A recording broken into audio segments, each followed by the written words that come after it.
you make of how the gap has been closing on the continent? I mean, in previous Nations Cup, you sort of could know who the top four might be, but that has slightly changed now in terms of more smaller teams doing well.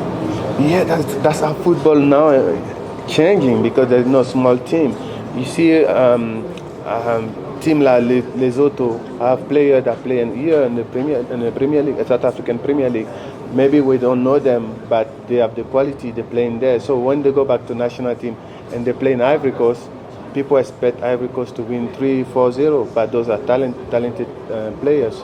And this is what football is. In Africa now, there's no more small team. We see Guinea Equatorial beat Ivory Coast 4-1 and home. So I think we have to know that football is changing. Every country try to bring the best program for the youth, and that's how we're gonna one day probably win the World Cup.